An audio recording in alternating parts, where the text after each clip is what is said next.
जय श्री कृष्ण।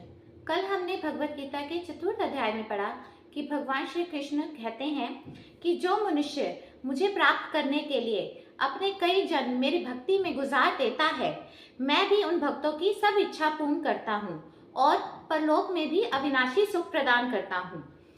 भगवान श्री कृष्ण कहते हैं, मुझे कर्मों के बंधन नहीं लगते और जिसने मुझे ज्ञान की दृष्टि से देख लिया वह भी कर्मों के बंधन से हट जाता है।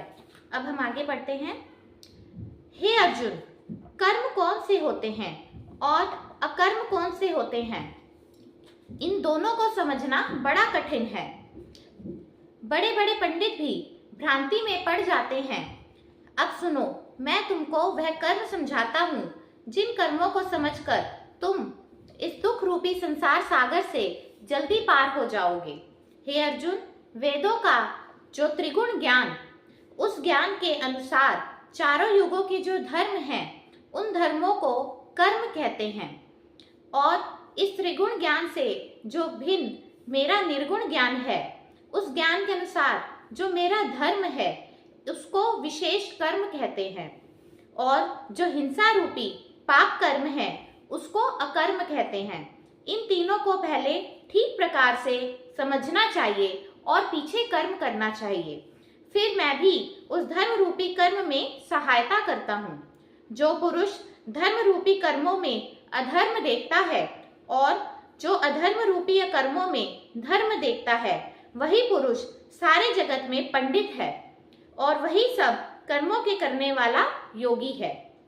हे अर्जुन, धर्म रूपी कर्म में अधर्म किस प्रकार देखा जाता है सो सुनो। जैसे कोई मनुष्य चौरास्ते पर खड़ा हुआ है और उसने देखा कि एक गौ दौड़ती हुई पूर्व दिशा से आई और उत्तर दिशा की तरफ चली गई। पीछे से उस गौ को ढूंढता ढूंढता एक कसाई भी आ पहुंचा। तब उस पापी कसाई ने पूछा कि हे मनुष्य, मेरी गौ किस तरफ गई है, सो कहो। तब वह मनुष्य अपने में विचारने लगा कि सच बोलूंगा तो यह कसाई गौ को पकड़कर उसका वध कर देगा और यह अधर्म मेरे माथे पड़ेगा, और झूठ बोलूंगा तो गौ के प्राण बच जाएंगे, मुझको भी पुण्य प्राप्त होगा। ऐसा विचार करके जिधर गौ गई थी वह रास्ता ना बताकर दूसरा ही रास्ता बता दिया।